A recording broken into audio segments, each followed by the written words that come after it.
Hey everybody, it is Friday, August 23rd. We've made it through another week here. You're listening to the Mo News podcast. And exit stage left Leos, enter stage right Virgos. We enter Virgo season today, Jill. I'm Moshe Manunu. Well, hello there, Virgos. This is your season. I'm Jill Wagner. This is the place where we bring you just the facts. And we read all the news and read between the lines so you don't have to. And sometimes we tell you the zodiac calendar, though you're talking to two Geminis here. So we basically only care about our season. But sometimes, we'll let you guys know what else is transpiring out there. I was going to say that means you're talking to four people. Correct. Because we're twins. But officially, my daughter is a Virgo. I'm told she was born on the last day of Virgo. So soon enough, we'll be celebrating a first birthday here in our household. All right, so much news. Let's get to it. That is a wrap. The DNC is over, but not before Kamala Harris takes center stage. The highlights from her speech and takeaways from the final day of the convention. Meanwhile, outside, a handful of uncommitted DNC delegates staged a sit-in to protest the DNC not giving them a speaking slot. And to the Republicans, Donald Trump campaigns at the southern border and why he says he doesn't want intelligence briefings, as is custom for presidential nominees. To Ukraine, President Zelenskyy makes his first visit to that border area where Ukrainian forces launched an offensive into Russia. Some economic news: home sales rose in July for the first time in 5 months. SpaceX set to launch an ambitious mission featuring its first civilian spacewalk, and the status update on those two astronauts stuck in space after taking the Boeing Starliner. Taylor Swift speaking out about her canceled Vienna shows. And the Pommel horse guy, he's back, where you'll be able to watch him in the fall. Plus, it is Friday. Cheers to the freaking weekend, what we are watching, reading, and eating. Chicago hot dogs, Jill. Chicago hot dogs here. I figured there would be something related to Chicago. Okay, let's start, as we have all week, with politics. The Democratic National Convention is done and dusted. And on that final night, last night, Kamala Harris took center stage, giving the biggest speech of her career. It was a chance for Harris to introduce herself to the American people as the Democratic nominee and make her case for why they should vote for her. Polling has shown that about 1 in 3 voters going into last night still say they aren't really sure what she stands for. A campaign official telling Politico the goals for her speech: introduce her biography and record, draw a contrast to Trump, and connect her vision for the country with her patriotism. So this was the biggest speech of Kamala Harris's life. She had multiple items on the agenda here. She's got to introduce herself. Most Americans, even those who've been following her as vice president, don't know that much about her. She had to lay out her policies to the extent that she was willing to. She had to contrast herself with Trump. Check, as far as the speech. It is a very tight speech, about 35 minutes, in contrast to Trump's convention speech, which was more than 90 minutes. So about a third of the time, she stuck to the script. Straightforward. Sometimes she would step on her applause lines. It's something you should know as a speaker, is you let your applause lines, you let the people do chants and applause and cheer. And so sometimes it seemed like she was really trying to just get the speech over with. But she accomplished her mission here. I don't know that there's going to be anything particularly memorable about this speech when, if we ever talk about it in 6 months or a year down the road. But she hit the key points here. That included that she was accepting the nomination on behalf of what she said was on behalf of everyone whose story could be written in the greatest country on earth. She vowed to be a president who unites everybody around our highest aspirations, promised to be a president for everyone. That's a line that you get from a lot of presidents, saying, I won't just be a president for my side, I'll be a president for all Americans. She hit a couple of key domestic issues, saying that she supports middle-class tax cuts. So we got some vague idea of kind of her key agenda items there. And then she turned to Trump. She's turned to a list of the threats that she says are posed by a Trump re-election here. Her key line: just imagine Donald Trump without guardrails. And that's what she laid out here, that Trump poses a pure threat. Now, incidentally, she didn't spend as much time as Biden has been spending laying that out. She tried to be more future-oriented, a little more optimistic, but she tried to put in very stark terms what she says is the threat posed by Donald Trump. And one of the things she really focused on was women. We've talked on this show about recent polling showing the gender gap here, that men now prefer Trump by upwards of 20 points. Women preferring Kamala Harris right now by 20 to 30% in some states. She's getting more support from women in terms of that advantage than Hillary Clinton even got in 2016. So she dove in to women's health and abortion. In fact, it was one of her biggest applause lines of the night was related to abortion here. Simply put, she said they are out of their minds in reference to some of their policies related to abortion. Take a listen. You can suspect here that she'll be using that line a lot. You don't trust women, we trust women, as she seeks to reinforce this. Now, as far as that last bit is concerned, there are a couple lines in there that are a bit misleading. Donald Trump has expressed support for restrictions on abortion, but he has said for months now that he wants to leave it to the states, that as far as a federal abortion ban or limiting access to medication abortion, etc. You have heard other Republicans and conservative groups talking about it, but it's not really on Trump's agenda. That said, because other Republicans are talking about it, she has put the onus on Trump here and says, listen, he changes his mind a lot. And so ultimately here, she's taking basically all the most extreme things being said by Republicans and being written in things like Project 2025, the report put out by the Heritage Foundation that Trump's tried to distance himself from after he had advisors who worked on it. She's basically putting it all on Trump here. There's a mention there of a nationwide abortion ban. They don't have the votes to do that. That is the policy goal of some Republican leaders. Trump has said again, he wants to leave it to the states. And then this was a new one. She talks about him appointing a national anti-abortion coordinator. Trump has never discussed anything like that. That comes out of, I think, around page 600 of Project 2025, put out by the Heritage Foundation for the next Republican president.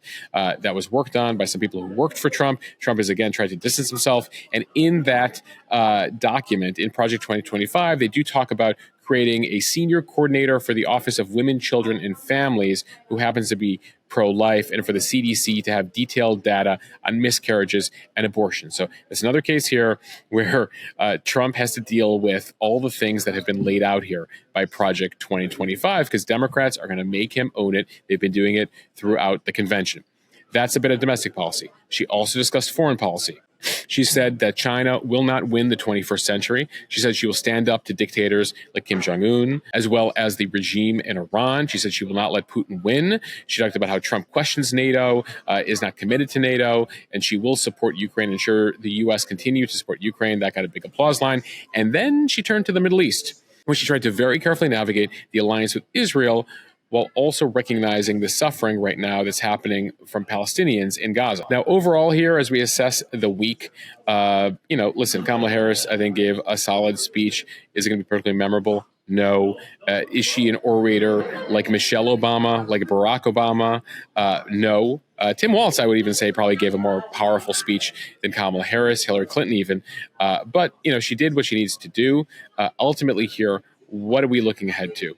A couple things. Ultimately here, what comes next here? She'll get a bit of a boost out of the convention. Then we'll be looking ahead to what her first media interview is going to be. She hasn't done an interview since Biden dropped out. In fact, I don't think she's done something since late June, since the debate. So we'll be looking for that. I'm hearing it's going to happen next week with one of the networks. So I'll look out for that interview. And then significantly, September 10th, mark it down, the first debate.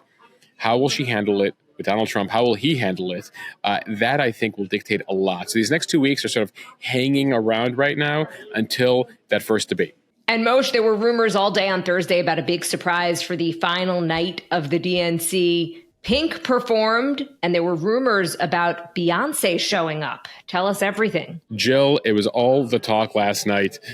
Was Beyonce going to be in the building? TMZ said Beyonce was going to be here. Everyone in the building was expecting a Beyonce appearance, and alas, no Beyonce, because there was time apportioned in there, and it turns out they kept pretty much to time. What was the surprise last night? It might have been Golden State Warrior Steph Curry in a video endorsing her, sort of a wah-wah. Other than that, no real surprise. And I guess we shouldn't be too surprised about a lack of surprise because you don't want anything stepping on your night. And you can imagine if Beyonce surprised, endorsed, and performed, more people would be talking about Beyonce today than Kamala Harris. And so it was her night, her speech. And so I guess if there is to be a Beyonce endorsement or Beyonce concert or something, they have about 70 days to figure it out. And then there's the issue of who did not speak at the convention. Right. As we noted on yesterday's podcast, there's about 30 or so uncommitted delegates out of the 4,000 so literally 0.007% of the overall delegates. They were pining for a speaking slot. They wanted a chance to talk about the war in Gaza from their perspective. As we told you yesterday, the two parents of one of the hostages, American-Israeli hostages, being held, had a chance to speak on Wednesday night. And then this group found out late Wednesday night that they would not be receiving a slot. At the end of the day, the DNC here wanted to project a united front. They didn't see this as a policy forum or policy debate. They wanted to push forward with what is a 4-day advertisement for their candidate, not to show any division, show unity here. And so ultimately they made a decision not to allow the group to speak. Remember, this is the same group that's been calling her Killer Kamala and Genocide Joe, which probably didn't win them many favors. And so they said, we'll give you an opportunity to meet with her on the sidelines, etc. They were upset about that. And so ultimately, they did not get a slot over these 4 days. Meanwhile, to the Republicans, Donald Trump was focused on immigration yesterday. He was in the border area of Arizona. And this is an issue that voters favor him on. He's been trying to reinforce that his strategy to secure the border is the right one. He brought along grieving mothers, the sheriff of the local border county, and the head of the Border Patrol Union to echo his tough on border security message at Thursday's visit, which was themed Make America Safe Again. Yeah, joining Thursday's border visit were the mothers of children who were killed during the Biden administration, where the suspects are immigrants in the country illegally. This is something Trump frequently does, highlight attacks involving immigrants to fuel concerns about Biden policies. And it's something that there are a percentage of voters who are very concerned about this. As you mentioned, the head of the Border Patrol Union was with him. They decided to do a photo op in front of a portion of the wall, the border wall that was built during the Trump administration. The Border Patrol Union president, Paul Perez, saying, to my right is what we call the Trump wall. To my left is what we call the Kamala wall. It's just there doing nothing, lying down on the ground. So this was the fourth in a series of events that Trump held throughout the week in battleground states, as he's been trying to draw focus away from the DNC. And he struggled a bit this week to try to take attention away from the show in Chicago. And it comes, by the way, as there was a security threat against Trump yesterday. Arizona law enforcement officials were looking for a man who had posted several social media posts threatening to kill Trump. The sheriff's office locally said that the man was actually already wanted on several other warrants. And so that was the latest as of last night. And we should note that Arizona will be central focus today. Why? Trump's there, still doing events. And so is RFK Jr. As we've been telling you, the independent presidential candidate has been seriously considering dropping out today. He's going to give a major speech today where we will learn whether he's dropping out and endorsing Donald Trump. That's something they've been negotiating throughout the week. Unclear as of late Thursday night if there's a deal here. Who's been helping with this? Don Trump Jr., Trump's son, as well as Tucker Carlson, have been mediating talks here between Kennedy and Trump. As far as the impact of this, Kennedy was getting on the ballot in about nearly half the states here, was getting about 2 or 3% in the polls. Most of the Kennedy voters, when asked, say that their preference beyond Kennedy is Trump. So could it help Trump on the margins here? Potentially. Remember, states like Arizona, where this is happening, and Georgia were decided by less than 20,000 votes last election in 2020. So out of a couple million cast, the fact that the vote margin is so close means potentially here that if Kennedy endorses and enough of his supporters go to Trump, that could help Trump here on the margins.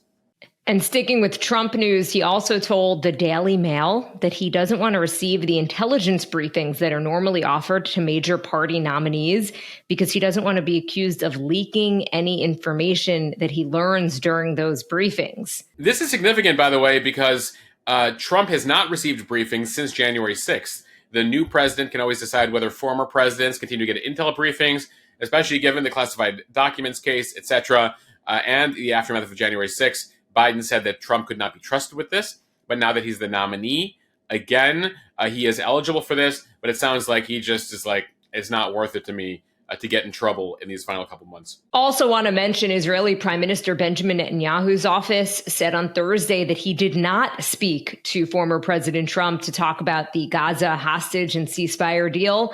It all comes as another crucial round of negotiations with senior U.S., Qatari, Egyptian, and Israeli officials took place on Thursday. They're trying to just close those gaps that still remain between Israel and Hamas. Axios had reported earlier that Trump did speak on the phone with Netanyahu on Wednesday to talk about the ceasefire deal. And then anchor Judy Woodruff said during a PBS broadcast on Monday that, quote, the reporting is that former President Trump's on the phone with the Prime Minister of Israel, urging him not to cut a deal because it's believed that it would help the Democratic presidential nominee, Kamala Harris. Woodruff is walking that back, saying that reporting that was a mistake. Yeah, we mentioned this earlier in the week. We try to give you a sense of everything that is out there and cite the sources. We typically go with pretty reliable sources here. Woodruff is backtracking here. So the reporting that Trump was calling Netanyahu, strategizing around Gaza ceasefire, is inaccurate here. The Israelis are denying it. Trump is denying it. And now the two journalists who reported it are also walking it back. Time for the speed read from the Associated Press. Ukrainian President Vladimir Zelenskyy making his first visit Thursday to the border area where his forces launched their surprise offensive into Russia. He said Ukraine's military had taken control of another Russian village and captured more prisoners of war. So they now control about 500 square miles inside Russia. Zelenskyy said the new POWs from the Russian region of Kursk would help build an exchange fund to swap for captured Ukrainians. He didn't name the newly captured village, and he didn't cross over into Russia, which would have been regarded by Moscow as a major provocation. He previously said Ukraine has no plans to occupy the area long term, but he just wants to create this buffer zone to prevent further attacks from that area into Ukraine. So this operation, we told you about it when it first began back on August 6th. It has led to a significant decrease in the amount of Russian shelling and civilian casualties in that nearby Ukrainian region. So success here so far for the Ukrainians as far as creating that buffer. But this really caught everyone by surprise. Putin by surprise, the Americans by surprise here. Zelenskyy launching this operation, going across enemy lines, trying to give Russia a taste of its own medicine here. And it's the first time Russian territory has been captured since World War II. It has sent shockwaves through the Kremlin. Putin is trying to project an image of Russia insulated from the conflict, and now Ukraine has made it readily apparent that they can invade Russia, hold territory in Russia, and Russia's trying to figure out how to boot the Ukrainians from their own territory. The Russians say they have successfully repelled the Ukrainians from taking additional villages here beyond the 500 or so square miles that they currently occupy inside Russia. But it does mean that Ukraine is facing some challenges because they're using their military now into Russia. So on the eastern front, where Russia currently occupies 20% of Ukraine, 200,000 plus square miles, Russia is now claiming that they've taken control of another village in the eastern Donetsk province. And so that's the challenge here for Ukraine as they pursue this strategy. They just don't have that many resources. So could they be facing issues on the east? It's something we'll monitor. From CNBC, home sales rose in July for the first time in 5 months. Sales of previously owned homes up 1.3% in July compared with June. This is according to some numbers from the National Association of Realtors. It's the first gain in 5 months. Sales were still about 3% lower compared to the same time last year. The biggest gains were in the Northeast. They were flat in the Midwest. Prices also rose the most in the Northeast. The agency saying that despite the modest gain, home sales are still sluggish, but consumers are definitely seeing more choices and affordability is improving because of lower interest rates. So these sales are based on contracts that were likely signed in May and June. That's when mortgage rates were well over 7%. Rates did start dropping in July. They're now about 6.5%. Yeah, there's hope with the interest rates that are likely dropping next month that'll help bring down the 30-year average as well. As far as diving into these numbers, these recent home sales numbers, just over 1 in 4 home sales in America were all cash offers, 27%, slightly above last year and far higher than the historical norm. The supply of homes for sale continued to move higher in July, but that still did not help cool prices. There still isn't enough to go around in terms of inventory. So the median price of an existing home, now a cool $443,000, just under $443,000. That's an increase of about 4% from last year. First-time buyers of homes made up about 29% of sales in July. That's a sign affordability continues to be an issue. Historically speaking, about 40% of home sales going into COVID were first-time home buyers. Now it's just under 30%. From NBC News, 4 private citizens are set to launch on an ambitious first-of-its-kind space mission next week. It's expected to include the first spacewalk conducted entirely by a commercial crew.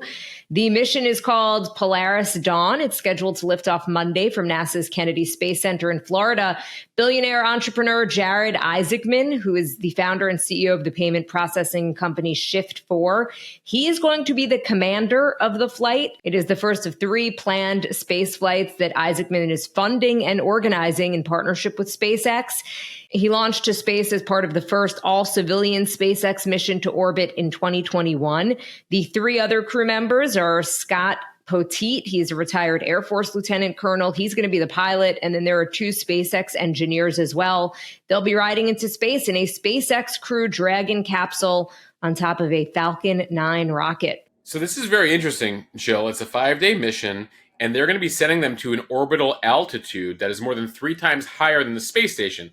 So think about this. You have Earth, you have, various levels of orbit of various satellites, the space station. This is 3 times further away from Earth, meaning this will be the highest, the furthest from Earth in terms of orbit that humans have reached since the final Apollo mission in 1972.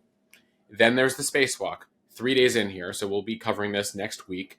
2 crew members will exit the capsule on a tether for up to 20 minutes. Previously, only government space agencies have conducted spacewalks. So typically you're doing that to upgrade space stations in orbit, repair satellites, complete various science experiments. And these guys, the commercial astronauts, will be doing it about 435 miles above Earth.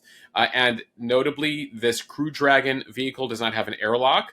Translation, they're going to be exposed to the vacuum of space for the entire time. So they're going to be using these new test spacesuits that are designed for long duration missions. And they're going to see what they learn from all of this. Jill, as I read this, I'm like, I think it'd be super cool to go to space. But, I points to these people who are willing to experiment with these new suits at 435 miles above the Earth.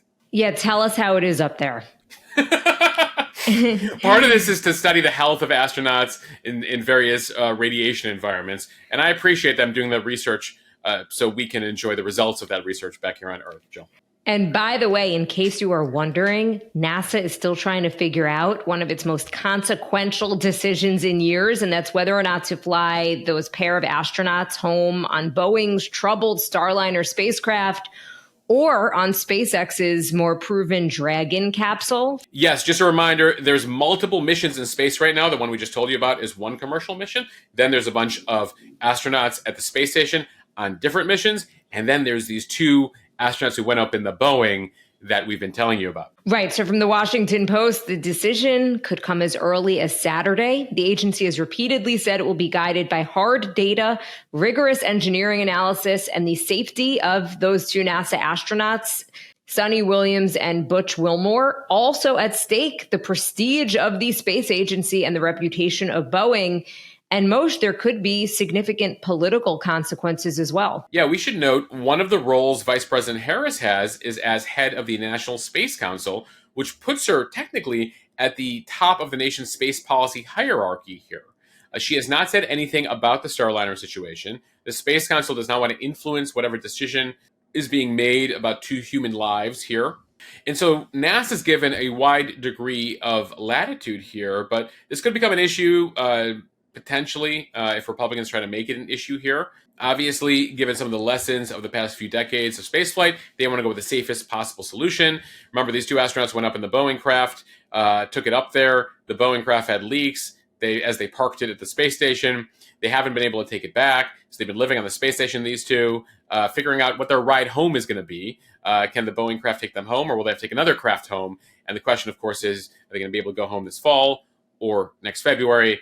And a reminder, they were only supposed to be in space for 8 days, and now they're several months in. But on top of that, just in case you didn't listen last week, they have oxygen, they have food, they're on the space station, they're keeping busy. So it's not like an urgent Apollo 13 type situation. They're safe but stuck, and I would think they probably want to get home.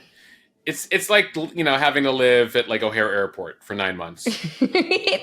I was thinking actually there's more room at O'Hare of Airport. A good movie.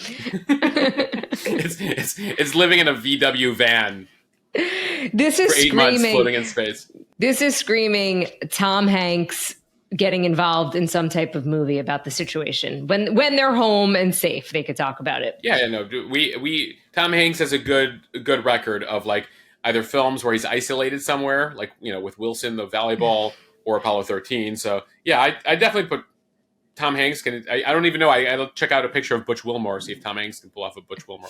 All right, from the New York Times, Taylor Swift speaking out about the cancellation of her Eras Tour concerts in Vienna. She says she was devastated, saying the terrorist plot that had targeted her shows there had her filled with, quote, a new sense of fear and a tremendous amount of guilt because so many people had planned on coming.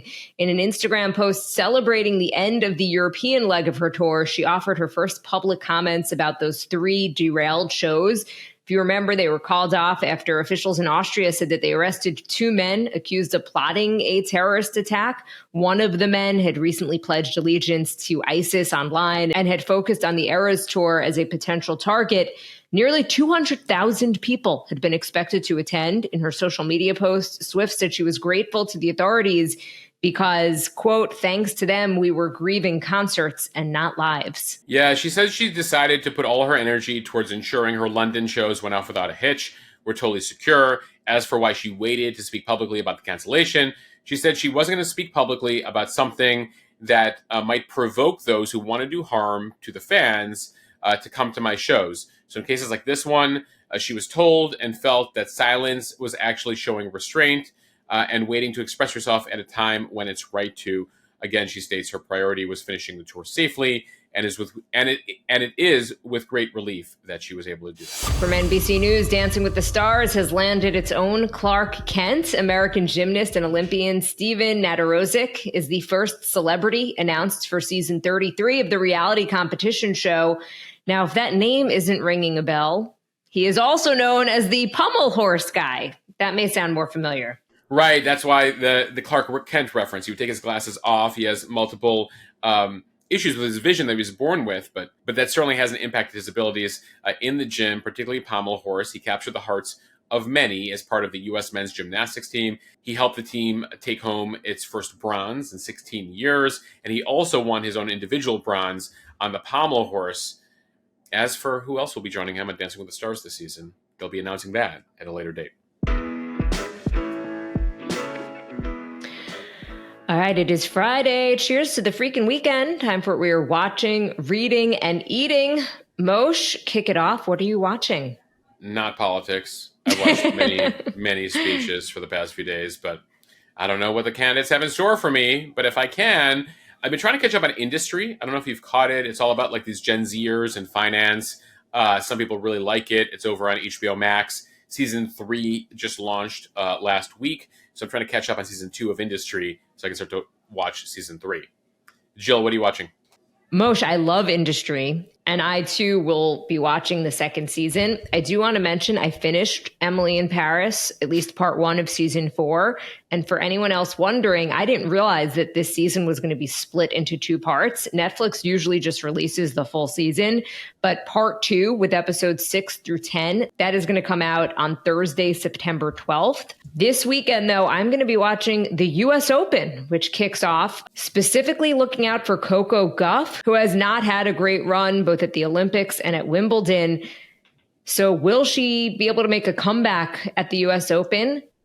She also is going to be gracing the Wheaties orange box just in time for the Open. Another piece of news. Do you like Wheaties? I've never gotten into Wheaties, Jill. I did, but I haven't had them since I'm a kid. I remember, like, as a kid growing up in Chicago, watching the Bulls, Michael Jordan on the Wheaties box. I was like, I gotta eat my Wheaties, and Wheaties never did it for me. I wanted to collect the boxes, but I didn't really. But I was less interested in what was inside. All right, Moshe, what are you reading?